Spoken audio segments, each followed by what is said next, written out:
নিয়ামতপুর ফাঁড়ির পুলিশের ফের বড় সাফল্য। জাভেদ বারিক গুলিকাণ্ডে গ্রেপ্তার আরও 4 জন, মোট গ্রেপ্তার 7 জন।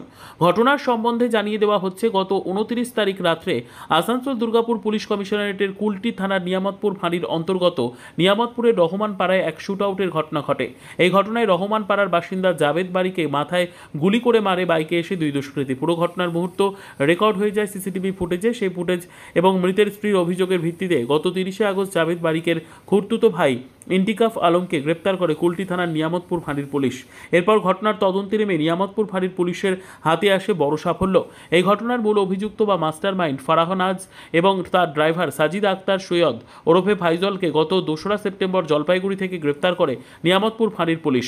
ফারাহ নাজ মৃত জাভেদ বারিকের খুড়তুতো বোন বলে জানা যায়। গ্রেপ্তার ফারাহ নাজকে জিজ্ঞাসাবাদ করে পুলিশ জানতে পারে, এই ঘটনায় এক সুপারি কিলার অর্থাৎ এক শুটার গ্যাংকে 5 লক্ষ টাকায় জাভেদ বারিকে গুলি করে মারার ছক করে। এরপর ঘটনার তদন্তে আজ সোমবার ভোররাত্রে 8ই সেপ্টেম্বর আসানসোল উত্তর থানা এলাকা থেকে এই ঘটনায় সুপারি কিলার গ্যাংয়ের 4 সদস্যকে গ্রেপ্তার করে নিয়ামতপুর ফাঁড়ির পুলিশ।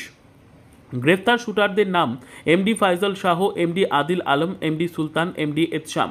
এরপর জাভেদ বারিক হত্যাকাণ্ডের মেইন শুটার এমডি আদিল আলমকে গ্রেপ্তার করা হয়।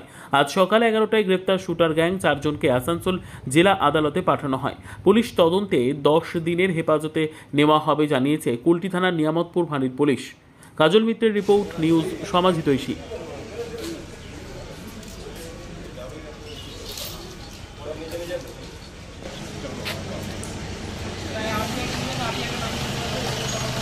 আপনি এটা কিভাবে পাবো যে ওটা আলাদা করে